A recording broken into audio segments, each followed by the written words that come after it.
Pag-usapan nga ho natin na mga kapuso ang pangkaratang sitwasyon ng mga supply na ating inaangkat, pangangailangan po natin para na rin po, hindi naman wala sa kung ano pa man, kung hindi para lang po maunawaan po natin ng sitwasyon at makagawa ho tayo ng paraan para makapagtipid, makapaghanda po tayo. Nasa ating pong linya, ang Pangulo po ng Supply Chain Management Association of the Philippines, si Ginoong Pierre Carlo Curay. Sir Sir Pierre, Pierre, good morning good po. morning po. Thank you for inviting me. Okay, Sorry, sir. nasa car lang ngayon eh. Sorry. Sorry. Teka, para akong ayan, okay na. Sige. Malinaw ho ba ang aking signal, Sir Pierre? Pasensya ka na, pakiramdam ko, may pangalawa akong pagkatao eh.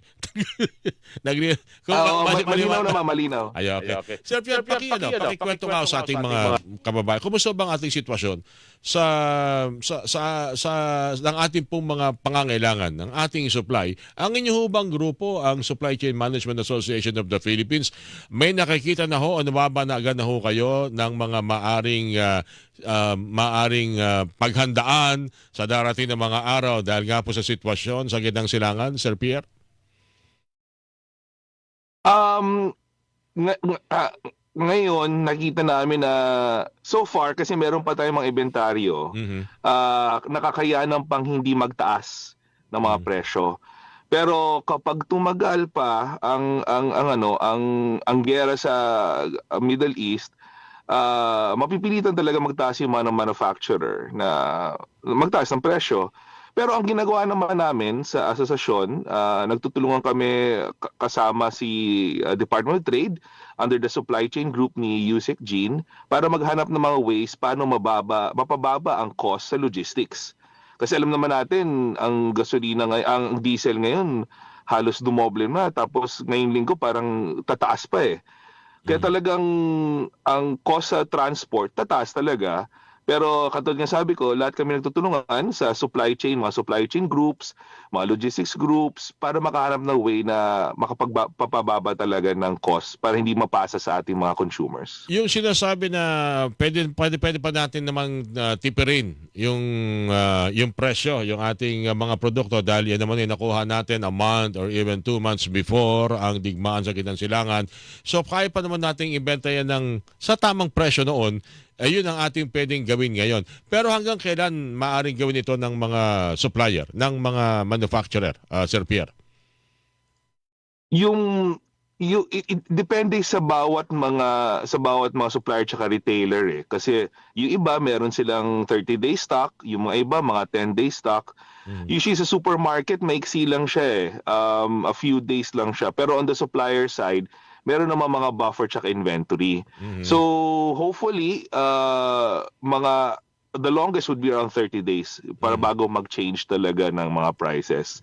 Pero like what I said, hindi natin alam anong malaking impact ng rising fuel. Pag tumaas pa kasi masyado mabilis lang ang taas ng fuel, kung tumaas pa siya, baka mapilitan talaga magtaas ng presyo. Okay. Anong nakikita ng inyong grupo kung sakasakaling ang tensyon, no, ang digmaan sa gitnang silangan ay umabot ng Mayo at ng Hunyo? Nako, yun yung talagang ang dire situation na tataas talaga kung ganun katagal kasi maubusan tayo ng stock ng not only goods, not only grocery goods, pati mga oil, pati mga fuel.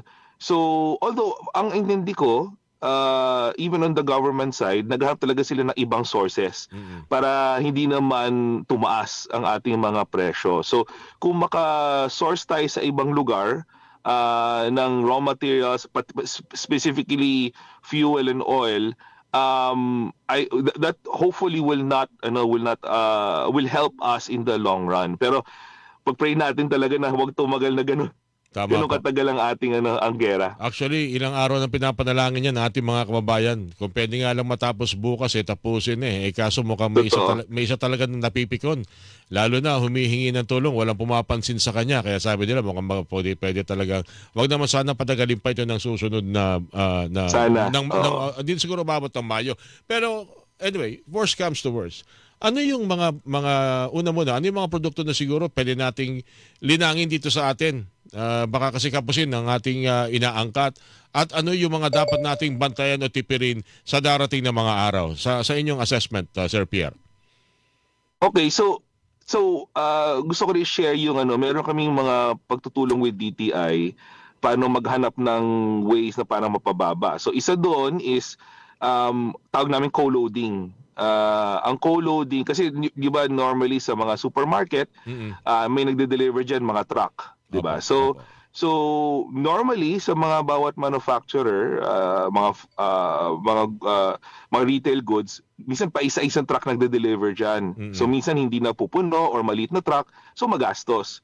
So ang working together with DTI and in lahat ng supermarkets, retailers, pati ating mga manufacturers katulad ng mga malalaking mga gumagawa ng mga products natin, nagko-co-load tayo, parang truck, parang carpooling ang dating, di ba?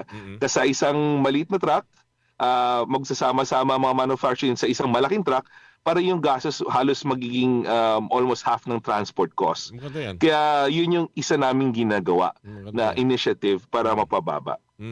How about yung dapat nating tipirin ngayon? Ibig sabihin, baka kung dati-rati sobra kayong gumamit kumonsumo, dapat siguro bawas-bawasan natin ngayon para mapagkasya natin sa mga darating pang araw. Ano yung mga produktong maaaring pwedeng gawan ng ganun?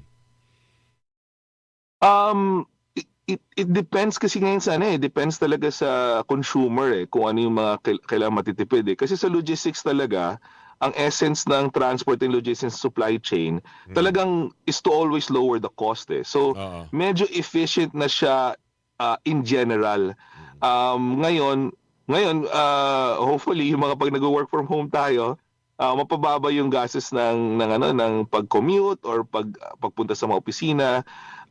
But on the good side, maybe pwede bawasan ng konting budget, magtipid muna dun sa pagkain, di ba? Syempre, or magluto muna sa bahay para makatipid. Okay. Meron naman, nung nakarang araw, parang may ilang mga panawagan na talagang magtataas yung paghahatid ng mga serbisyo ng mga trucker. Yes. Although may hakbang siguro na kung pwede, wag mo nang ipairal yan. Dahil alam natin ano magiging epekto niyan sa presyo ng mga produktong petrolyo.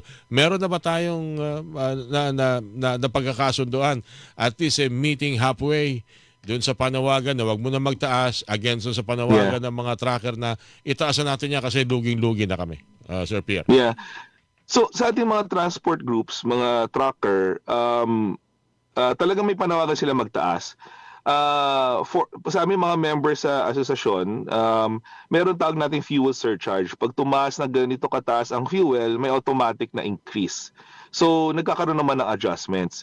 Pero for those na wala, So yung mga wala hindi talaga sila tumatakbo Kasi naiintindihan ko naman dahil lugi naman yung biyahe. So hindi naman pwede sila yung kukuha ng pagkalugi. So pero kaya yung ating mga grocery goods sa mga supermarket, meron pa rin siyang goods kasi automatic na nagtataas dahil sa fuel surcharge. So para magkaroon ng smooth flow ang ating mga grocery.